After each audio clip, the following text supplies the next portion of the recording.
What is a person's identity? What is your self-identity? What is your soul?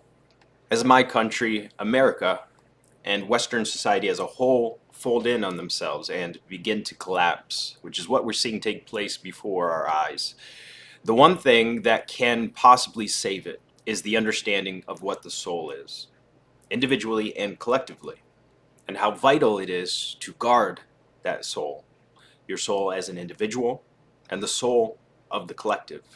Psychologically speaking, metaphysically speaking, both can help shift our once great and perhaps still great culture, civilization back into alignment. So let's jump right in. I had a vision at one point of all the men in my life who've been particularly influential in a benevolent way. And you think, well, just the mere notion of the idea that there could be a benevolent way that would unite the acts of benevolence across a series of men, that's all comprehensible to you. You take that as a matter of course when you say that there are such things as good men and you can identify them, right? Something stable about whatever is good across multiple manifestations of incarnation, let's say. And I saw that transform into the Father person of the Trinity as the embodiment of that benevolent spirit. Now, I don't have any idea what that means metaphysically, because who does? But that spirit manifesting itself within is certainly part of what we refer to when we talk about the soul. And you can see that shine through people. I mean, it's part of what gives someone charisma. It's part of what elicits the instinct to imitate in you.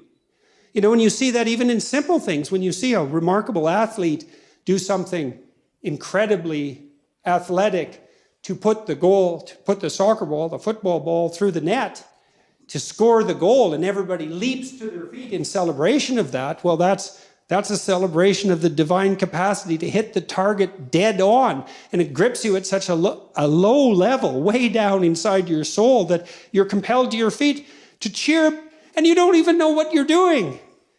But you enjoy it, that's for sure. And that enjoyment is also a sign of the depth and utility of that response. You see this in all the things that people do that are so-called popular entertainment. It's unbelievably sophisticated. The soul is participating in that in the fullest extent. And, you can say, well, there's no necessary use for the religious terminology. It's like, well, until you come up with a better word, there's plenty of use for it, because it's a very complex and deep phenomena. And to, just cast it into the realm of superstition in some casual manner it's just not helpful. Not in any possible. It's not helpful scientifically. It's not helpful ethically. It's not helpful existentially. Try treating someone for a while as if they don't have a soul. Just really, I mean it. Just, treat them like a deterministic machine, if that's your belief. Really act it out. You'll be like the most hated person in town in about 15 minutes. Well, I mean, what do you make of practical evidence like that? I mean, you interact with people as if they're free souls capable of choosing between good and evil. That's what you do all the time. And maybe you can addle yourself out of that by some ridiculous rationalist ideology, but that just means you're kind of a gabbling fool, and it's just going to make you trip over things you don't even notice in all of your social interactions. And you tell me, I don't care how you think philosophically or ideologically, you bloody well know that what I just said is true. So, and that's true even when you're interacting with an infant or a small child. It's true when you're dealing with someone who's elderly and virtually incapacitated in every way. You still see that divine spark, for lack of a better term, and we do lack a better term, by the way. You see that everywhere if your eyes are open and if you're willing to see it, and to the degree that you're responsive to that, then your actions are guided by love and your words are guided by truth.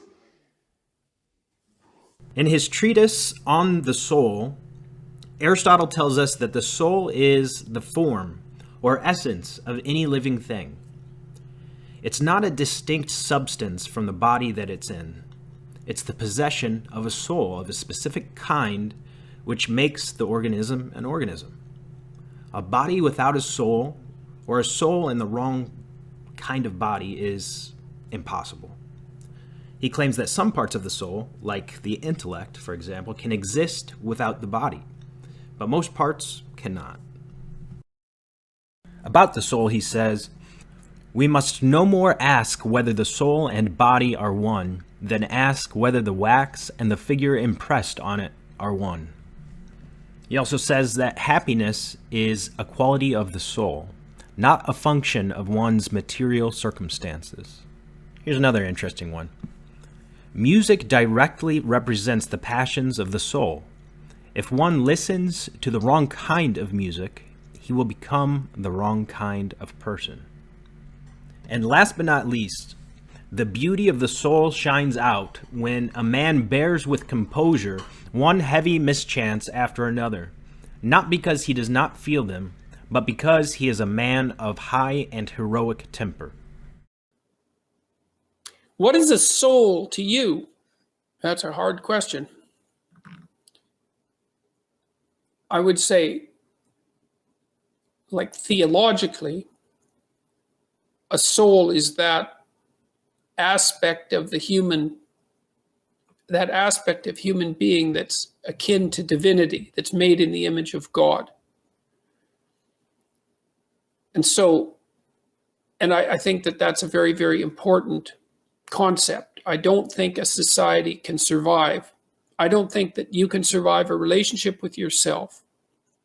I don't think you can have a relationship with another person. And I don't think a society can organize itself in a productive and sustainable and peaceful manner without that idea as the core idea. And so the core idea is that there's something of irreducible value that characterizes each human being, and that it's of the highest value, which is what makes it, say, akin to God or akin to divinity. And so that's the soul. And then the question is, maybe, how does that manifest itself in the world? So what are its hallmarks? And I would say that that's very tightly associated with what modern people describe as consciousness. And there's more to it than consciousness, because it's also character. But I would say character is a manifestation of consciousness. What consciousness does, as far as I can tell, is confront unformed potential. And this is partly why I think it's improper. I'm writing a fair bit about this right now in my new book, why it's improper to think of people as deterministic. You're deterministic once you've established a habit and you've practiced something for a very long period of time. You become more deterministic in your actions because you're expert at reacting. And there's neurophysiological circuits that are laid down to facilitate your action under those conditions and to run with some degree of automaticity. But much of the time, what you confront is the changing future, the future of potential, right? And it's like a place of multiple pathways, and your consciousness is that part of you that confronts those multiple pathways and decides which one to walk down. And it does so according to its ethic. We talked earlier about the fact that you need a value hierarchy. It's inevitable that you have a value hierarchy and that you look at the world through it, and that it should be well structured, and that there should be something of divine importance at the top. I would say what should occupy the top position is the realization, for example, that each person is of divine value, and that the most appropriate way of interacting with potential is by embodying and speaking the truth. That's not a bad way of briefly conceptualizing what might be at the highest pinnacle of the value structure. I would say that's what the logos is. And so the soul is what manifests itself in the choice between different pathways, in the choice between different ways of transforming the potential of the future into the actuality of the present. And it does that by making ethical decisions, by choosing between good and evil at each choice point. And to the degree that it chooses good, then it takes the raw potential of the future, and it transforms it into the being of the present that is good. And to the degree that it does that in a manner that's evil and contaminated by malevolence and hatred and vengefulness, then it takes a pathway that corrupts the world and makes things worse. And it's the soul that's doing that, and it's the soul that's responsible for that. And it's also that active part of the soul that's shaping the deeper soul in some sense, which would be something like the cumulative consequence of all those choices, something akin to what people more classically have referred to as character. Now, I don't know what to say really about the metaphysics of the soul, except that it's very mysterious that we have this capacity for consciousness, which is completely, I would say, beyond our current understanding. We have no good reductionist accounts of consciousness, except those put forward to deny the very existence of something like consciousness and free will. And the problem I have with those arguments is that, well, the first thing is that you don't look deterministic until you've built habit sets. And that's a consequence of consciousness, because consciousness builds habit sets. And the second is that it doesn't seem to me possible to organize a relationship with yourself or an intimate partner or a family or a community without the concept of the divine value of the individual and the capacity of that divine spark, let's say, to manifest itself in free will. I don't see how societies can organize themselves without those principles. And to me, that indicates that there's something about them that's profoundly true. Now, we all have our definitions of what constitutes sufficient proof for truth, but I think that's powerful. Those are two powerful arguments. So it's hard to say what the soul means metaphysically, because, say beyond the confines of a single human being, we do have this sense that the soul can expand itself into something that's greater than it has been. It has this capacity for growth. And we do have this sense that the soul can expand itself to the point where it's enlightened, for lack of a better word, that it's working as efficiently as possible to transform everything that's unnecessarily painful and malevolent about the world into what's positive and good. And that it does that as a consequence of confronting the world with courage and truth. And I think that's right.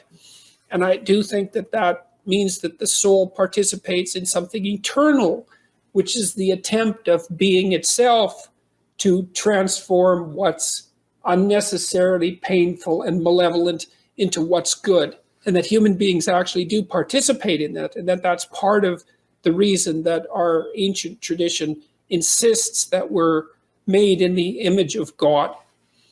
And I think that it's a mistake to underestimate the importance of that, because I don't think that you can live a life of sufficient profundity to protect yourself from being corrupted by suffering and malevolence without adopting a responsibility that's commensurate with that set of ideas.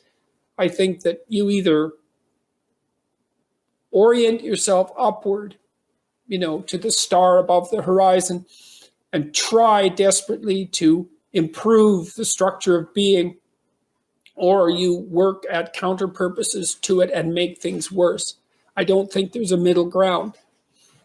In fact, to the degree there is a middle ground, it tilts towards the negative, because people who try to occupy the middle ground generally try to accrue the benefit, let's say, without adopting any of the risk. And that's not acceptable, not helpful. So that's a soul to me. I hope you have a great day. Thank you so much for watching. As always, please do like and subscribe. It really helps the channel out a lot. I'll talk to you later, and I'll see you in the next one.